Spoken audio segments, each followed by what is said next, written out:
The market square of Eldervale was crowded that morning, merchants shouting over baskets of fish and wool, when Nicolai Barrow dragged his wife before them all like a criminal brought to judgment. "Behold!" he bellowed, his voice cutting through the noise until silence fell like a blade. "The barren wife I cast aside, 3 years of marriage and not a single child to show for it, a woman good for nothing but weeping." Oline Barrow stood in the mud at the center of the square, her wrists still red from where he had gripped her. Her long black hair, its Nordic braids half undone from the struggle, clung to her tear-streaked face. She did not beg. She did not scream. She simply stood, spine straight despite the crushing weight of every eye upon her. Laughter rippled through the crowd. Someone threw a rotten apple that struck her shoulder. A woman she had once called friend spat at her feet. "Useless!" Nicolai spat, tearing the marriage cloak from her shoulders and casting it into the mud. "Take your shame and go. No man in the 9 villages will have you now." Oline closed her eyes, waiting for the next blow of words, the next piece of rotten fruit, the next humiliation this cruel morning had prepared for her. But the crowd's laughter died suddenly, replaced by a low murmur of fear. The ground began to tremble. Hoofbeats, thunderous, deliberate, unmistakable, echoed against the stone walls of the square. The crowd parted like water before a blade as a massive white stallion emerged from the mist at the northern gate, its rider clad in furs and iron, a crimson cloak snapping behind him like a war banner. Nicolai's bravado withered to nothing. The apple-throwing woman dropped to her knees. Every soul in that square recognized the sigil upon the rider's breastplate, the Black Wolf of House Valewood. The Alpha King had come to Eldervale, and his burning gaze was fixed on no one but her. The stallion's hooves struck the cobblestones like the tolling of a war drum, and Axel Valewood swung down from his saddle before the beast had fully stopped. His boots hit the mud with a weight that seemed to shake the very foundations of Eldervale's market square. Furs draped his massive shoulders, and beneath his breastplate, muscles coiled like a predator's before the strike. His copper beard caught the pale morning light, and his eyes, sharp as winter ice, swept across the crowd before settling, unerringly, on the woman kneeling in the mud. Something in his chest had roared to life the moment he crossed into Eldervale's borders. A pull, an ache beneath his ribs that no battle wound had ever caused. He had felt it 3 days ago, faint as a whisper carried on the wind, and had ridden without rest to answer it. Now, standing before her, the whisper became a thunderclap. Mate. The word rose unbidden in his mind, ancient and undeniable, a truth carved into his very blood. Oline lifted her eyes to him, and for a moment the humiliation of the square, the mud staining her dress, the rotten fruit in her hair, all of it fell away beneath the intensity of his gaze. She did not understand why her heart hammered so violently, why warmth spread through her battered spirit like sunlight breaking through storm clouds. She only knew that this stranger, this king of legend and nightmare, looked at her as though she were the only living soul in all of Eldervale. "Who?" Axel said, his voice a low growl that carried across the silent square. "Did this to her?" Nicolai Barrow, moments ago so full of cruel triumph, now stood pale and trembling. He straightened his spine with the false courage of a man who did not yet understand the depth of his danger. "My king, this is a matter of my household. My former wife failed in her duties as—" "Failed?" Axel's voice cut through the air like a blade unsheathed. He took one slow step forward, and the crowd instinctively retreated, leaving Nicolai alone in a widening circle of exposed shame.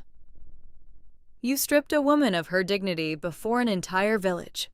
You cast insults upon her as though cruelty were currency, and you call this a private matter?" "She could not give me children," Nicolai stammered, some of his earlier venom returning. "A wife who cannot bear an heir is no wife at all. Even the Alpha King must understand." The growl that tore from Axel's throat was not entirely human. Several villagers gasped and stepped back further, and even Nicolai's bravado cracked like thin ice underfoot. "You dare," Axel said, each word deliberate, dangerous. "Speak of what a woman is worth in my presence, as though she were livestock to be measured by her use?" He turned his head slightly toward Oline, and something in his fierce expression softened, if only slightly, if only for her. "I have crossed 3 territories because I felt her call, not the cry of a voice, but of a soul. A mate bond that exists between 2 souls, chosen by fate itself, older than kings, older than crowns." "Do you understand what that means, Nicolai Barrow?" Whispers erupted through the crowd like wildfire. Mate bond. The word passed from mouth to mouth, disbelief warring with awe. Oline felt her breath catch. She had heard tales, of course. Every child raised in the Nordic villages knew the old stories of soul-bonded pairs, alphas and omegas connected across great distances by a thread no blade could sever. But those were legends, myths told by firesides to comfort lonely hearts. She had never imagined such a thing could be real. Had never imagined it could apply to her, a woman so recently declared worthless by her own husband. "You lie," Nicolai said, though his voice wavered. "This is some trick, some—" Axel moved with the terrible speed of a king accustomed to war, closing the distance between himself and Nicolai in a single stride. He did not raise a weapon. He did not need to. His mere presence, towering and lethal, was enough to bring Nicolai to his knees in the mud that had, moments before, stained Oline's own dress. "I do not lie," Axel said quietly, and somehow his quiet voice was more terrifying than any shout. "And you will learn the price of cruelty toward the woman fate has chosen for me." He turned from Nicolai as though the man were already forgotten, already beneath consequence, and crossed to where Oline still knelt in the mud. He extended a hand scarred from countless battles, calloused from a lifetime wielding sword and axe, and waited. "You do not have to take my hand," he said, his voice gentler now, meant only for her. "I will not force this upon you, mate bond or not, but I felt your pain from 3 days' ride away, Oline Barrow, and I could not let it continue unanswered." Oline stared at that outstretched hand. Every eye in the square watched, waited, held its breath. The woman who spat at her feet now stared with open mouth. The vendor who had sold her vegetables for years looked as though he beheld a vision from the old sagas made suddenly, impossibly real. She thought of the years wasted on a man who saw her only as a vessel for children she could not give him. She thought of the cold nights, the silent accusations, the slow erosion of her spirit beneath Nicolai's disappointment. And she thought, with a strange and trembling hope, of the warmth that had flooded through her the moment this stranger's eyes met hers. Slowly, she placed her hand in his. The moment their skin touched, something extraordinary happened. A warmth spread up her arm, through her chest, settling somewhere deep and certain, the sensation of a lock finding its key after a lifetime of searching. Oline gasped softly, and across Axel's fierce features, something almost like wonder passed like sunlight breaking through storm clouds. "You feel it too," he murmured, more statement than question. "I feel something," she admitted, her voice barely above a whisper. "I do not know what to call it." "Call it fate," Axel said, drawing her gently to her feet.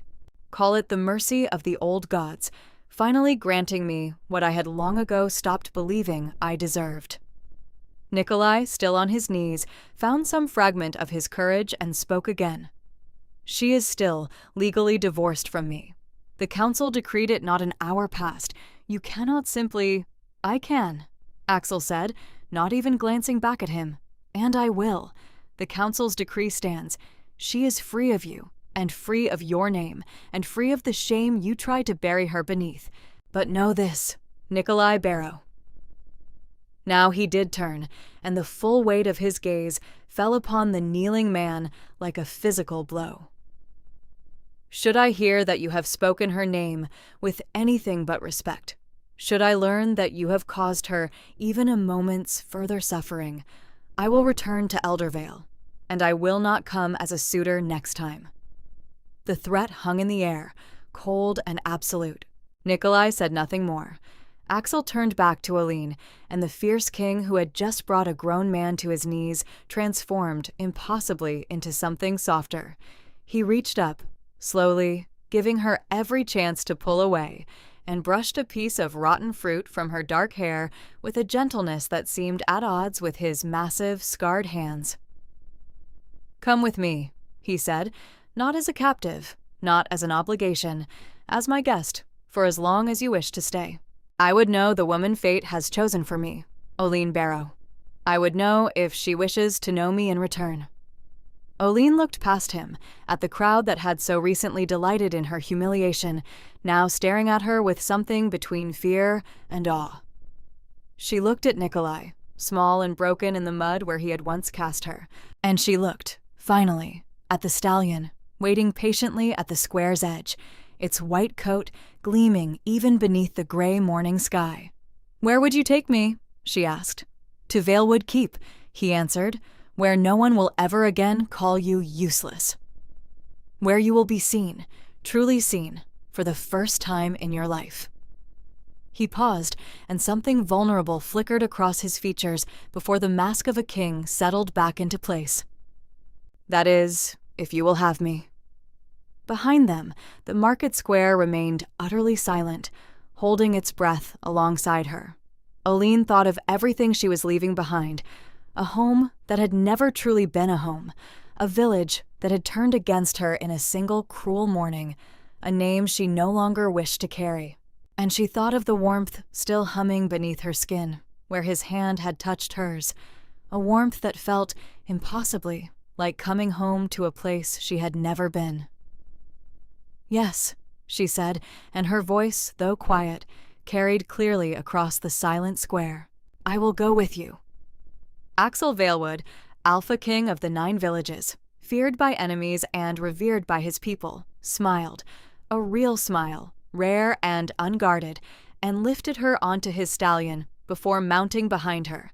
As they rode from the square, leaving behind the shattered remains of her old life, Oline did not look back. But she felt, for the first time in years, the strange and terrifying sensation of hope. Neither of them noticed the figure watching from the shadows of the tavern doorway, a woman with pale hair and calculating eyes who had loved Axel Valewood long before fate had chosen another, and who would not surrender him without a fight. Before we continue with the story, tell us where you're watching from and how old you are, and subscribe to our channel to receive new stories every day that will touch your heart. I hope you enjoy the story. Valewood Keep rose from the misty hills like a fortress carved from the mountain's own bones, its towers black against the pale morning sky.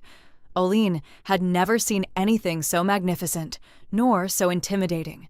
As Axel's stallion carried them through the great gates, she felt the weight of 1,000 unseen eyes upon her. Servants pausing in their tasks, guards exchanging glances, the very stones of the keep seeming to hold their breath at her arrival. But it was in the council hall, hours later, that the true weight of her new reality settled upon her shoulders. The hall stretched vast and cold, its walls lined with tapestries depicting the great battles of House Valewood, wolves tearing through enemy lines, kings raising bloodied swords beneath storm-torn skies. At its center stood a long table of dark oak, around which sat 7 elders, their faces weathered by decades of rule and war. Axel sat at the head, his expression unreadable, though Oline had come to recognize the subtle tension in his jaw that betrayed his unease. "My king," said the eldest among them, a white-haired man named Torvald Greenmere, whose milky eyes seemed to see more than they should. "We do not doubt your conviction, but conviction is not proof. The mate bond is a sacred thing, spoken of in the old sagas but rarely witnessed in 3 generations. The people will not accept a queen without certainty." I felt it the moment I crossed into her village, Axel said, his voice carrying the low warning growl Oline had already learned meant his patience thinned. Is my word not proof enough? Your word is that of a king, Torvald replied, unmoved. But even kings can mistake longing for fate. We have all seen men convince themselves of what they wish to be true. His gaze shifted to Oline, assessing, not unkind, but unflinching.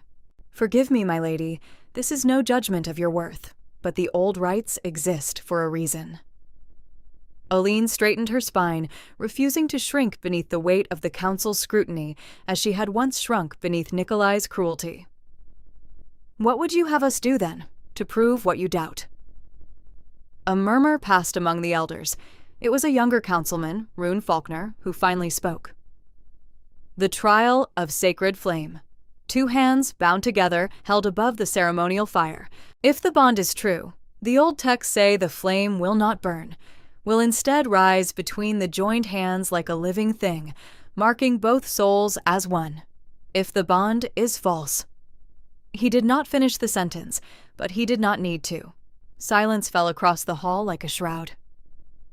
You would risk her hands, Axel said, his voice dropping to something dangerous, on a superstition older than this kingdom itself? It is no superstition to those who have witnessed it, Torvald said quietly. Your grandfather bore the mark upon his palm until the day he died, my king. I saw it myself as a boy. If the bond you claim is true, she has nothing to fear.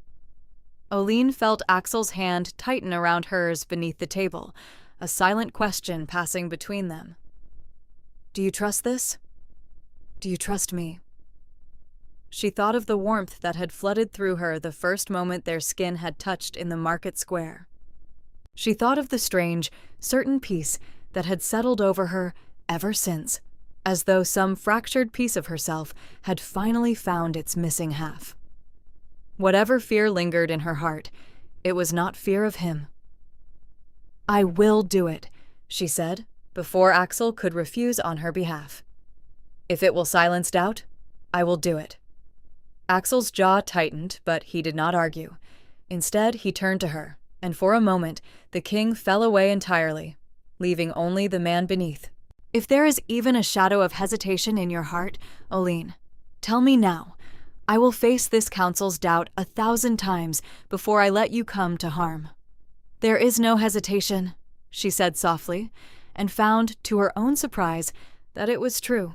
The ceremonial fire was prepared at dusk in a stone courtyard beneath the open sky, where the last light of day bled crimson across the horizon like a wound refusing to close. The entire keep had gathered, servants, guards, the 7 elders arranged in a solemn circle around the flame. Hilda Hollowbrook stood among the noble-born attendants, her pale hair catching the firelight, her expression carefully composed, but her eyes sharp with something colder than curiosity. Oline felt the weight of every gaze as she approached the fire beside Axel. Up close, the flames burned unnaturally still, blue-white at their heart, casting strange shadows across the assembled faces. Give me your hand, Axel murmured, and there was something achingly gentle in the way he said it, as though the ferocity he showed the world was a mask he shed only for her. She placed her hand in his fingers, calloused and scarred, closed around hers with a tenderness that seemed impossible for hands that had wielded swords in 100 battles. Torvald stepped forward, murmuring words in the old tongue, ancient and rhythmic, a language Oline did not understand but felt resonate in her bones like a half-remembered lullaby. Slowly, he guided their joined hands above the flame. Oline's breath caught. The heat rose toward her palm, and for one terrible heartbeat, she braced for pain. It did not come. Instead, the flame seemed to reach for them, rising in a single, elegant tendril that curled around their joined hands without touching, without burning, glowing brighter and brighter, until it took the shape of 2 wolves entwined, running together through fire that could not harm them. Gasps rippled through the courtyard. Even Torvald, who had spoken of witnessing such things before, stared with an expression of genuine awe. "The bond is true," he said, his voice trembling with something like reverence. "Fate has spoken." The flame wolves dissolved into sparks that drifted upward into the darkening sky, and the fire settled back into ordinary flame, crackling softly as though nothing extraordinary had occurred at all. Axel turned to her, and the look in his eyes stole what little breath remained in her lungs. Around them, the assembled crowd began to kneel. First the elders, then the guards, then the servants, until only Hilda Hollowbrook remained standing, her composed mask cracking for just a moment to reveal something raw and furious before she, too, lowered herself to one knee. "Long live the Queen," Torvald said, and the courtyard echoed with the words, rising like a wave. Oline felt tears sting her eyes, not from sorrow, but from an overwhelming, unfamiliar joy. Weeks ago, she had knelt in the mud of Eldervale's market square, called useless and barren by a man who had never deserved her.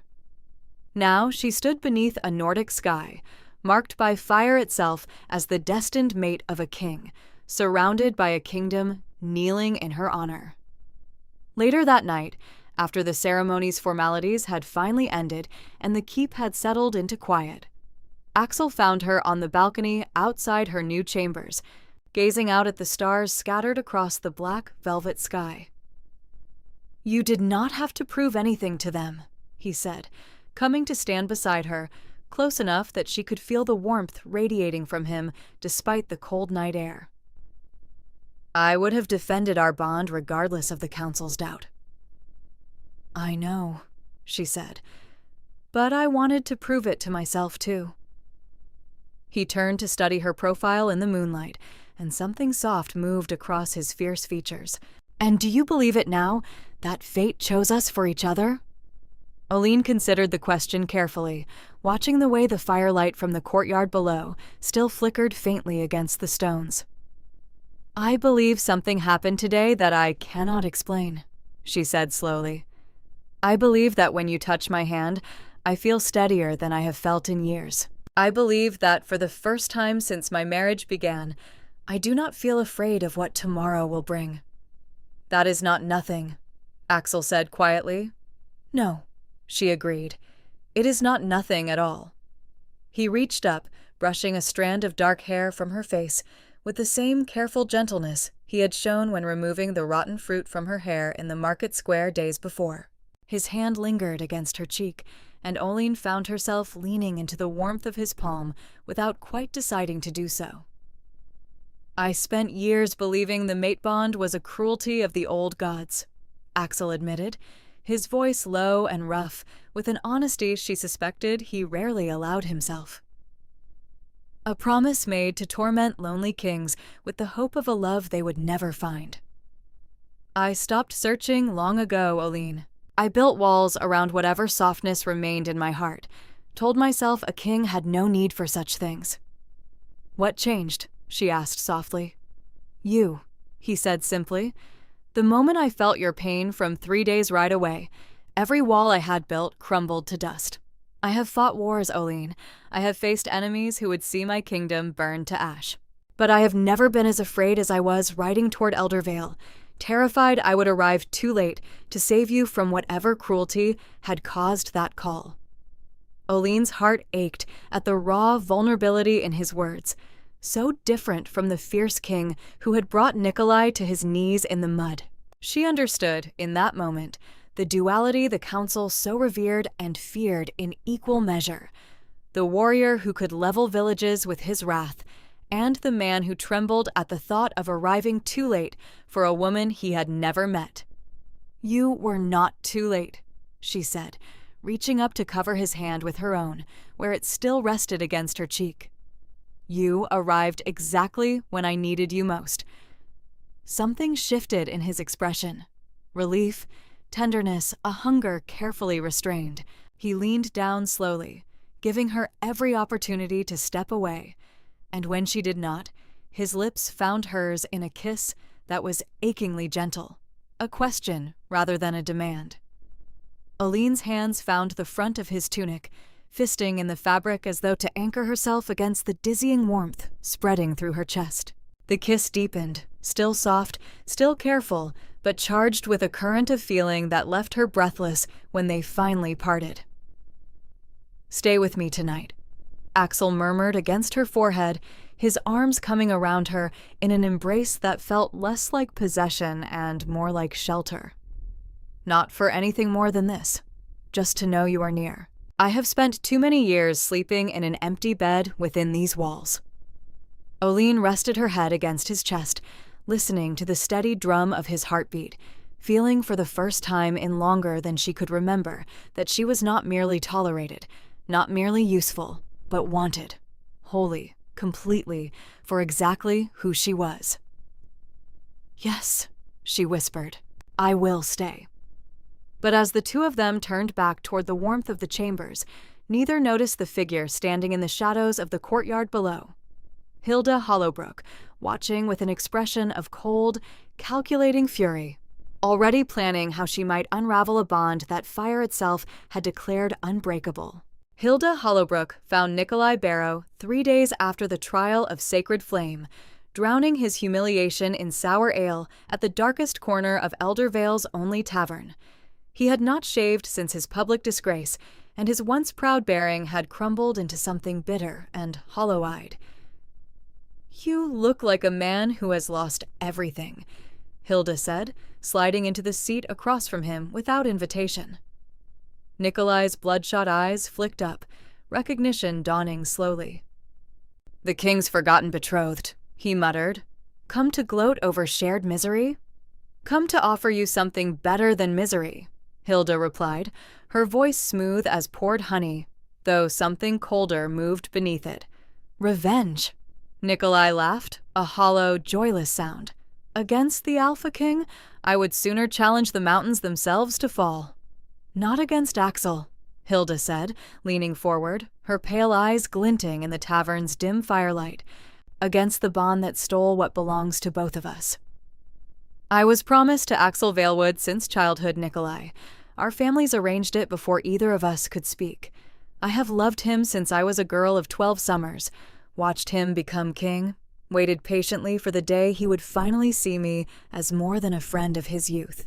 And in a single afternoon, some peasant woman with sad eyes and mud on her dress stole 17 years of devotion."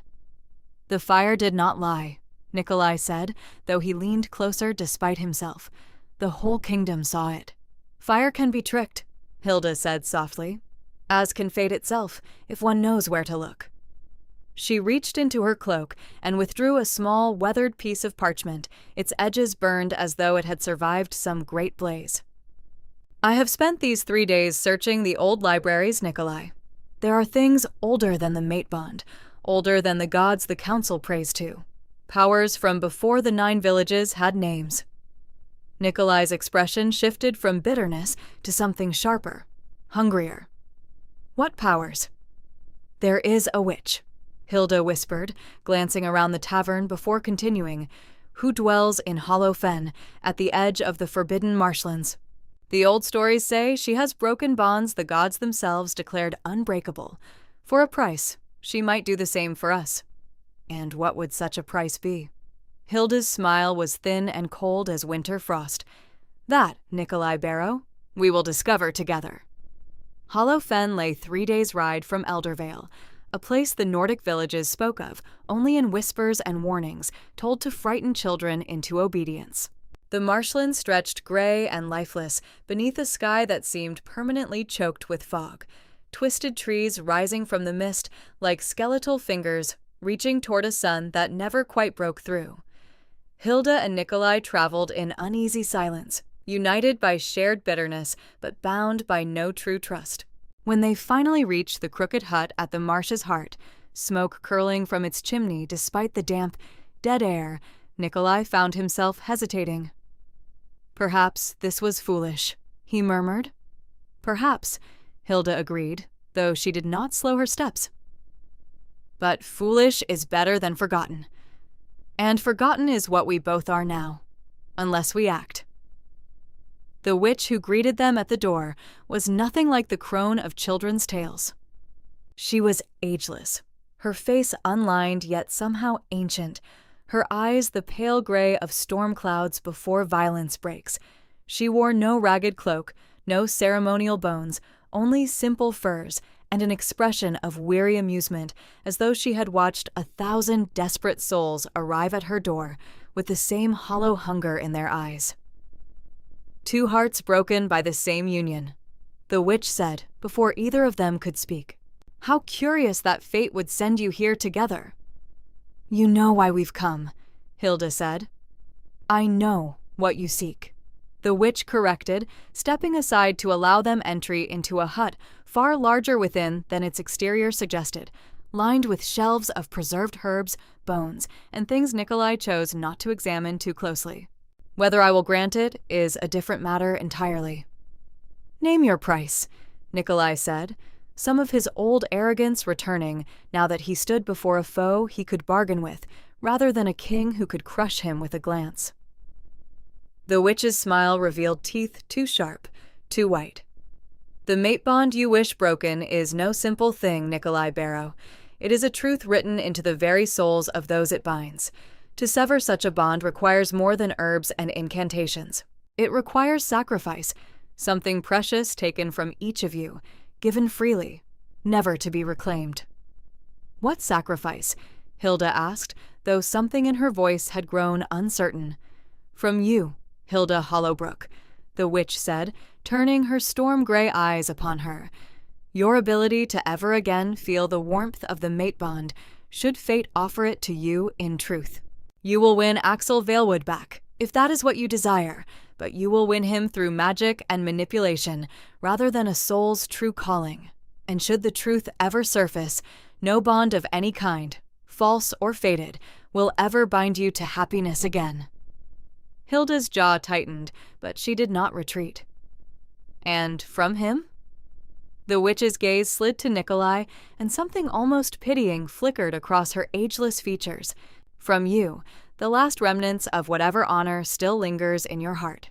The spell requires a piece of the Omega herself. Hair, blood, something taken in a moment of betrayal. You will need to return to Valewood Keep, Nicolai Barrow, and steal what the spell demands from a woman who trusted, however briefly, in your capacity for decency. Nicolai's throat worked as he swallowed his hesitation. He thought of Oline's face in the market square, of the crowd's laughter and his own cruel words, of the king's growl of warning as he departed Eldervale forever. Some small, buried part of him recognized the darkness of what he was about to become. But bitterness, he found, burned hotter than conscience. I will do it, he said. The witch nodded slowly, as though she had expected nothing less. Then return to me with what the spell requires, and I will give you the means to shatter what fire itself declared unbreakable. Back at Valewood Keep, unaware of the darkness gathering against her, Oline spent her mornings learning the intricate duties of a Nordic queen, the ceremonial customs, the diplomatic courtesies, the histories of the 9 villages that Axel patiently explained during quiet hours in the castle library. You needn't master everything at once, Axel said one afternoon, watching with poorly concealed amusement as she attempted to memorize the lineage of 17 noble houses. Even I still confuse the Brackenridge line with the Ravenmoors, and I have known them my whole life. You are the king, Oline said, not looking up from her scrolls. You are permitted such confusions. I am merely the peasant girl who fell into royalty. You are my queen, Axel corrected, settling into the chair beside her with the easy grace of a warrior despite his considerable size. Chosen by fate, confirmed by sacred fire, and increasingly terrifying to my council, who have never seen anyone learn our history so quickly. Old Torvald complained just yesterday that you asked him 3 questions he could not answer about the Coldridge succession crisis of 2 centuries past. Despite herself, Oline laughed. A real laugh, unguarded and warm, the kind she had rarely allowed herself during her marriage to Nicolai. Perhaps I simply enjoy watching a man who has survived 100 battles struggle to recall his own kingdom's history. Careful, Axel warned, though his eyes danced with humor rather than true offense. "I have faced down enemy armies with less mercy than you're currently showing me." "And yet, you let me win every argument," she pointed out. "Every argument that does not involve your safety," he corrected, and something more serious moved beneath his teasing tone. "On that matter, I remain immovable as the mountains." Oline set down her scroll, studying the man before her, this king who could level villages with a single furious word, who now sat beside her discussing genealogies with the patience of a scholar who had rearranged his entire kingdom's routine to ensure she never felt alone within these unfamiliar walls. "Axel," she said softly, "I have been meaning to ask you something." "Ask," he said, immediately attentive, the way he always was when her voice carried weight beyond casual conversation. "Why did you truly stop believing in the mate bond before you felt my call? You spoke of loneliness, of built walls, but you never told me what caused them." Something shifted across his features. Old grief, carefully buried beneath years of ruling a kingdom that demanded strength above vulnerability. "My mother," he said quietly. "She was mate-bonded to my father, a union celebrated across all 9 villages as proof of the old god's favor. When she died birthing my younger sister, who did not survive the winter that followed, my father—" He paused, jaw tightening. "He was never whole again. I watched a great king reduced to a hollow shell, haunted by a love he could not release even in death. I decided, watching him waste away, that I would rather rule alone than risk becoming a ghost wearing a crown." Oline reached for his hand without thinking, lacing her fingers through his. "And now?" "Now," he said, turning his hand to grip hers properly. "I understand that my father's grief was not a warning against love, but a testament to how deeply love can root itself in a soul. I do not fear becoming a ghost anymore, Oline. I fear only the day I might lose what I have only just found." The vulnerability in his confession settled something warm and aching in Oline's chest. She leaned forward, resting her forehead against his, breathing in the quiet intimacy of the moment. No crowds, no counsel, no crown between them. Only 2 people slowly learning to trust in a bond neither had expected to find.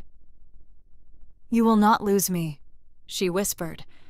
"Fate has broken such promises before," he murmured, though his arms came around her regardless, drawing her close. "Then we will simply have to prove fate wrong," she said, and when he laughed softly against her hair, she felt the sound resonate through her own chest like a shared heartbeat. Neither of them noticed the servant girl who paused briefly at the library door, watching the intimate scene with troubled eyes before hurrying away to deliver a message that had arrived that morning, a message from Nicolai Barrow, requesting quiet passage into the keep under the guise of returning items left behind from his marriage, items he claimed still rightfully belonged to Oline. By the time the message reached Axel's steward, buried beneath a dozen other matters of state, the sun had already begun its slow descent toward evening, and somewhere beyond the keep's walls, Nicolai Barrow waited in the shadows of the eastern gate, a small vial hidden within his cloak, ready to steal what darkness required. The Witch of Hollow Fen worked her spell beneath a moon veiled by storm clouds, Oline's stolen lock of dark hair burning in a flame that gave off no light, only shadow. Nicolai and Hilda watched in uneasy silence as the fire consumed the offering, twisting into shapes that made both their stomachs churn with something close to regret. "It is done," the witch said finally, straightening from her work with an expression of grim satisfaction. "The bond will not break entirely.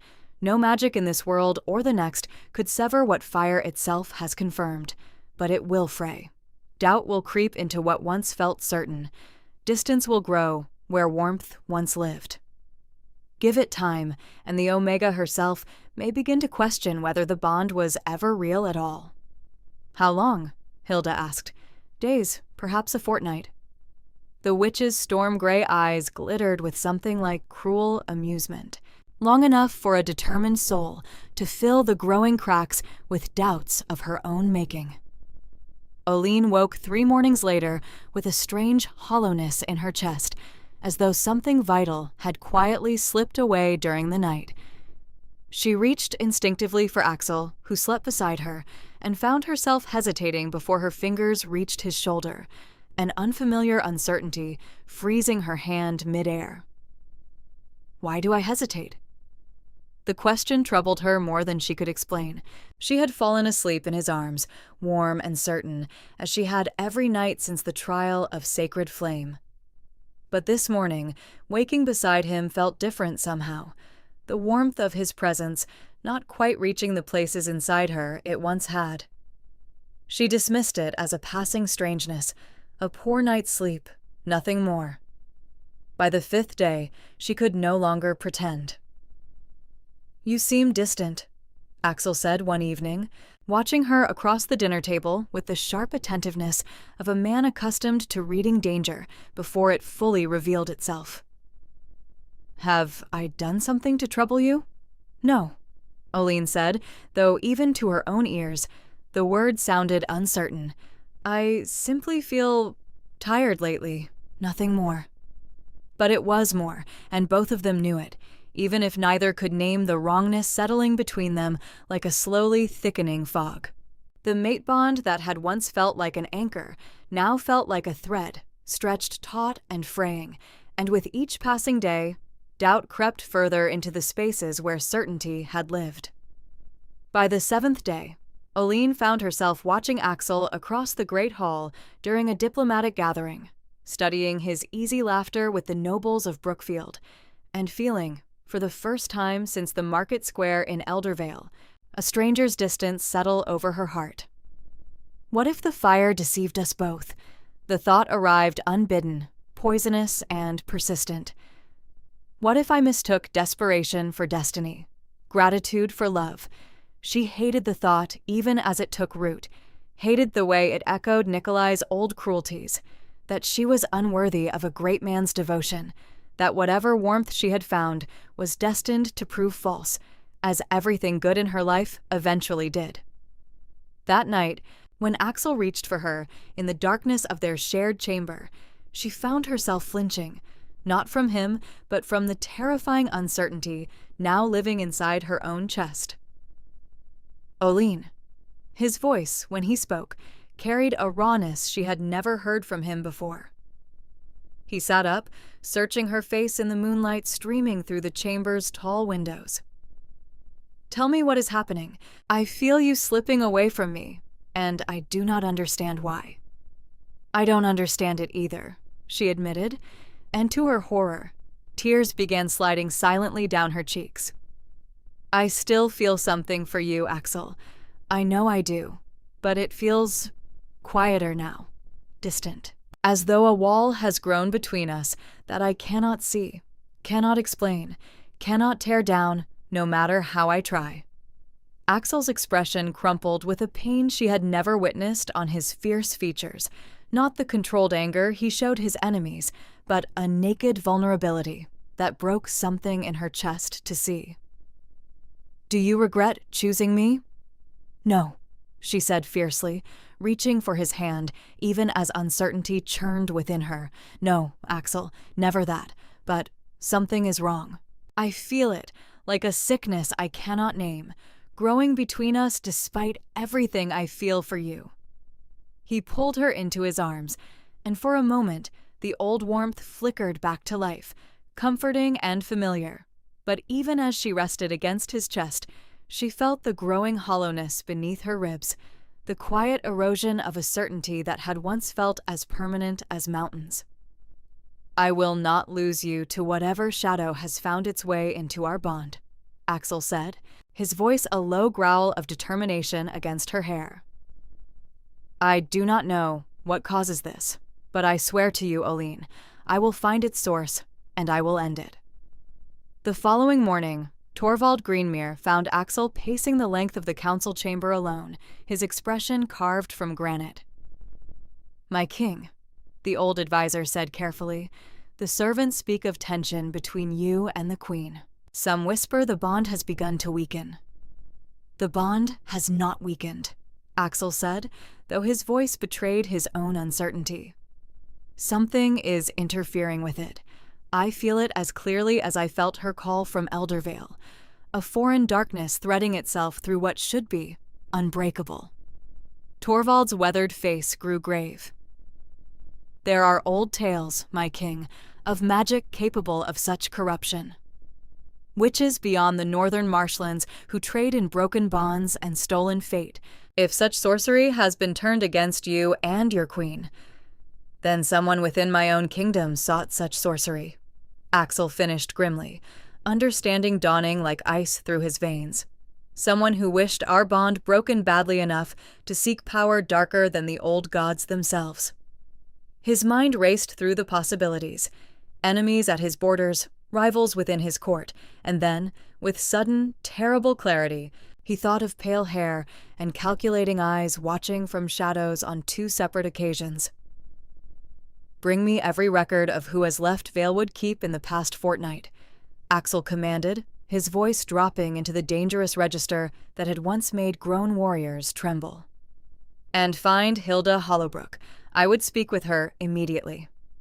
But when the guards searched the keep, Hilda was nowhere to be found.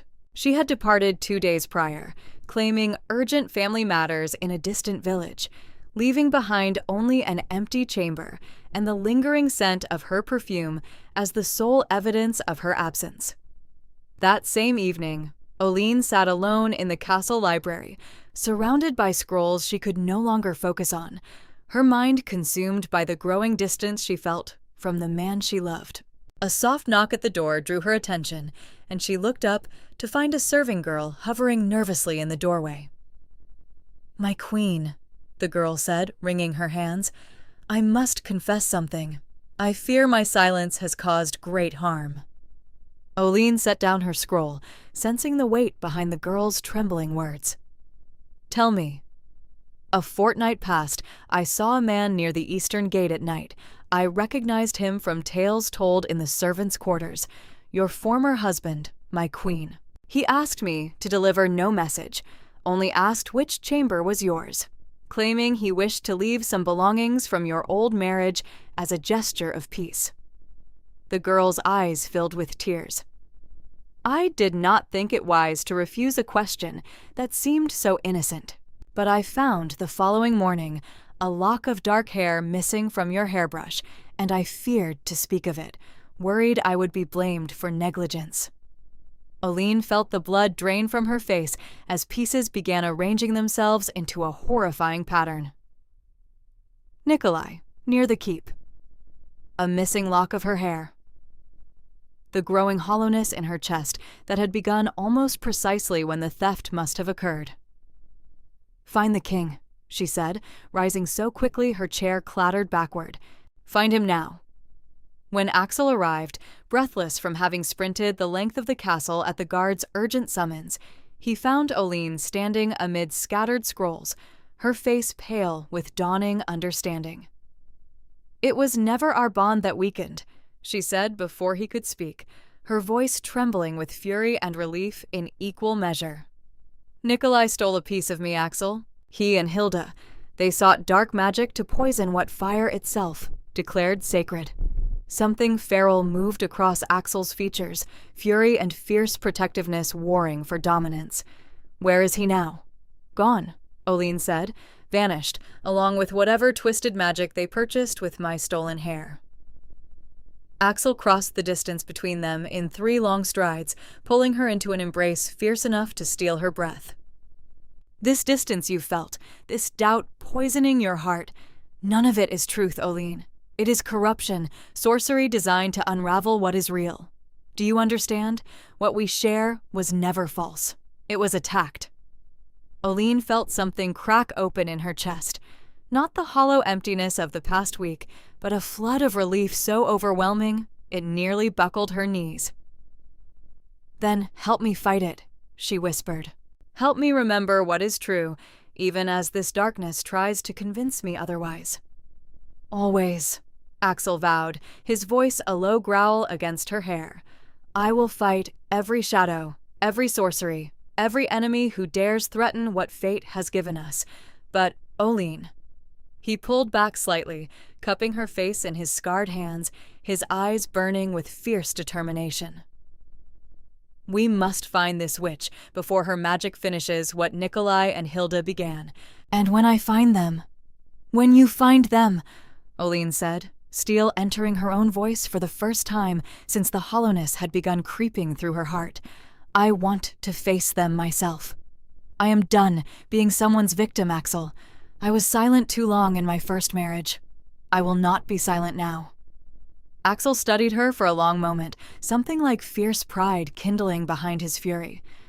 "Then we ride for Hollow Fen together," he said. "And we end this threat before it costs us what fate itself declared unbreakable."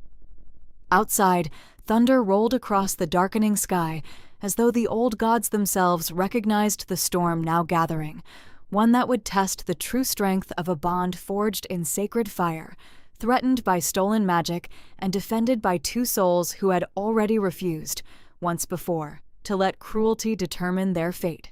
Hollow Fen greeted them with the same lifeless fog that had swallowed Nicolai and Hilda days before, twisted trees rising like grasping hands from the mist as Axel's stallion carried them deeper into the marshland's heart. Oline rode before him, her spine straight despite the hollowness still gnawing at her chest, determined to face whatever waited ahead with the same unyielding strength that had carried her through the mud of Eldervale's market square.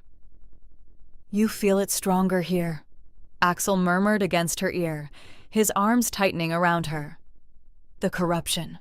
I can sense it clawing at the edges of our bond like something alive." "Then let us end it," Oline said, steel in her voice. They found the witch's crooked hut exactly where old Fear Tales had always placed it, smoke curling from its chimney into the gray, breathless sky. But they were not the only ones who had come. Nicolai and Hilda stood before the hut's entrance, locked in a bitter argument that died the instant hoofbeats announced the king's arrival. "You!" Nicolai spat, color draining from his face as Axel dismounted, fury radiating from him like heat from a forge. "You dared touch what is mine," Axel said, each word deliberate as a drawn blade. "Stole from her while she slept beneath my own roof, and purchased sorcery to poison a bond blessed by sacred fire." Hilda stepped forward, chin lifted despite the tremor in her hands. "I loved you first, Axel Valewood. 17 years, and you never once looked at me the way you look at her. Was I meant to simply surrender, to watch fate hand my life's devotion to a stranger? You were meant to accept that love cannot be commanded," Axel said, something almost pitying beneath his anger. "Not by promise, not by magic, not by desperation. What you have done, Hilda, cannot be forgiven with mere words." The witch emerged from her hut then, storm-gray eyes assessing the gathered players with weary amusement. "How fitting," she said, "that all threads of this tangled fate should meet beneath my roof at once." "Undo what you have done," Axel commanded, his voice a low growl of warning. "I cannot," the witch said simply.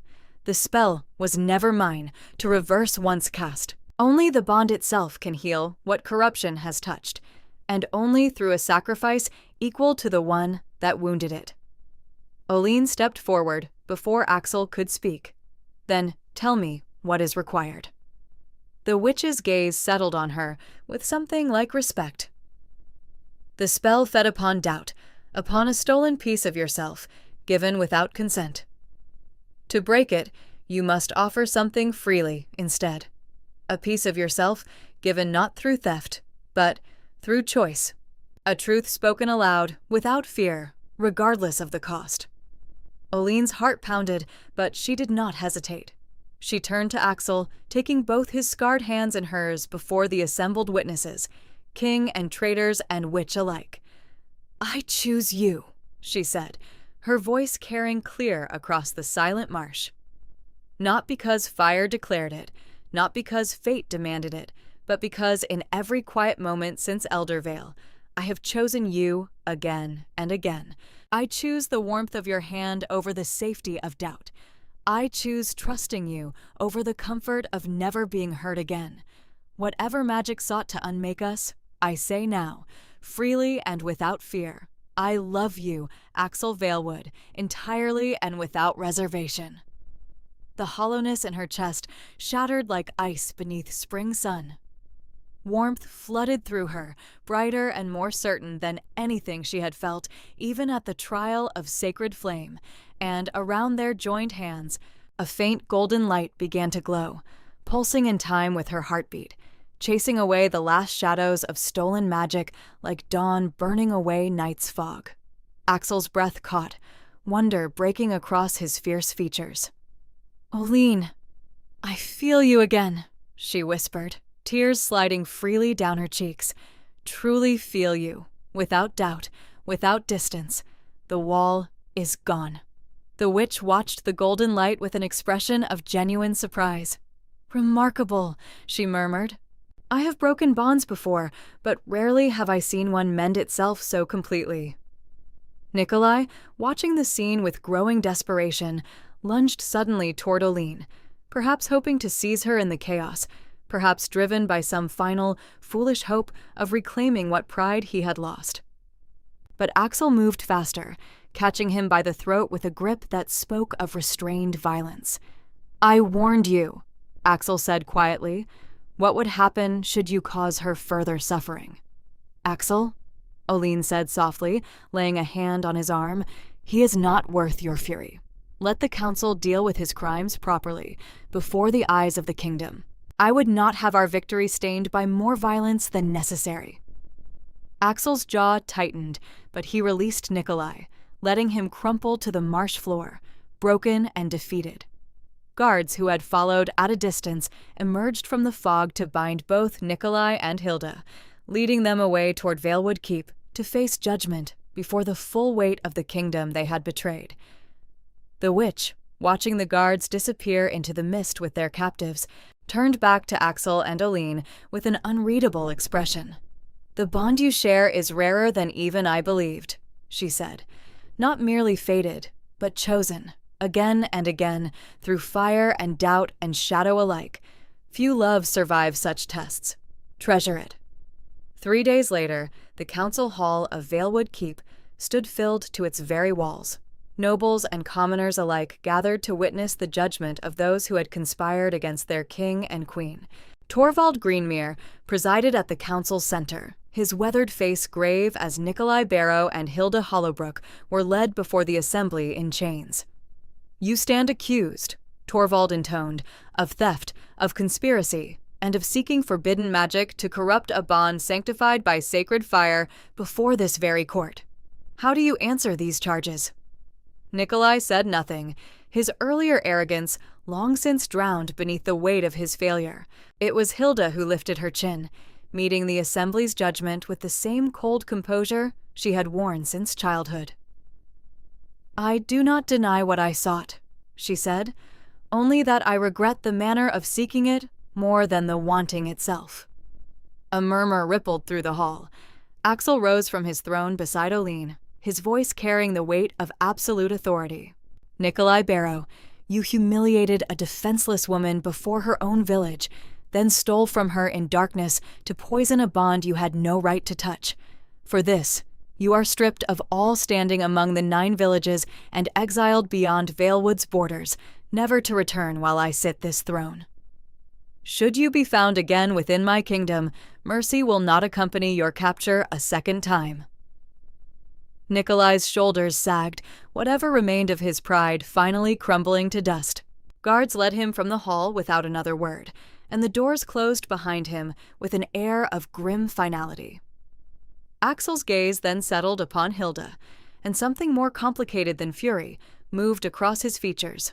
The weight of 17 years' shared history, however unwanted, tempered by the betrayal she had chosen over honesty. "Hilda Hollowbrook, you were promised to my family in childhood, a promise I never asked for and never returned. That you carried love for so many years, I do not doubt, but you chose to answer that love with sorcery and theft rather than truth spoken honestly, and for that I cannot simply forgive you." "I know," Hilda said quietly, and for the first time, something genuine broke through her composure. Not defiance, but exhaustion. "The witch's price was mine to pay, regardless of your judgment, my king. I will never feel a true bond again, not with you, not with anyone fate might have offered me instead. I have already lost more than exile could ever take." Oline studied her for a long moment, remembering her own years of being told she was unworthy, unwanted, insufficient, and finding, despite everything, a flicker of something like understanding for a woman who had let bitterness curdle her own pain into cruelty.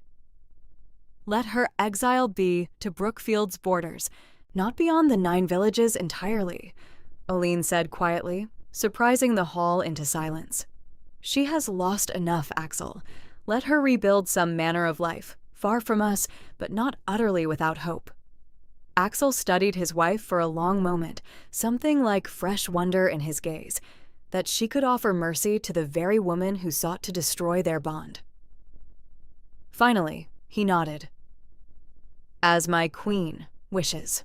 Hilda Hollowbrook, you are exiled to the northern borders of Brookfield, stripped of noble title, forbidden from Valewood's lands for the remainder of your days. Go, and build whatever life remains to you."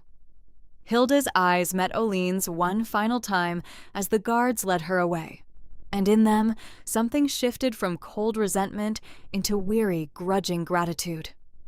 She said nothing, but the slight bow of her head spoke what pride would not permit her voice to say. As the hall slowly emptied, the weight of justice served settling over Valewood Keep. Like the calm after a long storm, Torvald approached the throne with a rare smile, softening his weathered features. "It is finished, my king. Every shadow that threatened your bond has been answered." "Not answered by me alone," Axel said, reaching for Oline's hand. "My queen showed more wisdom in mercy than I showed in judgment." That evening, Axel found Oline on the same balcony where he had first kissed her, gazing out at stars scattered across the black velvet sky, the golden warmth of their restored bond humming steady and unshaken beneath her ribs. "No more shadows," he said, coming to stand beside her. "No more doubt, no more stolen magic, no more enemies waiting in the dark." "No more," she agreed, leaning into the solid warmth of him. "Only us now." "Only us," Axel echoed, turning her gently to face him, his scarred hand cradling her cheek with the same tenderness he had shown since the very first day. "Whatever comes next, Oline, I do not know what shape our future will take, but I know I want to face it beside you, one chosen day after another." "Then that is enough," she said softly. "More than enough." He kissed her beneath the endless Nordic sky, and this time, no shadow watched from below, no hidden enemy plotted in darkness. There was only the quiet certainty of 2 people who had fought for each other, chosen each other, and finally, completely, remained together. We'd love to hear your thoughts on this beautiful love story. Let us know what you thought of this tale full of emotions and surprises. Tell us your name, where you're watching from, and rate this story from 0 to 10 if it touched your heart. And if you enjoyed the plot, don't forget to leave a like and subscribe to the channel so you don't miss the amazing new stories coming soon. See you next time.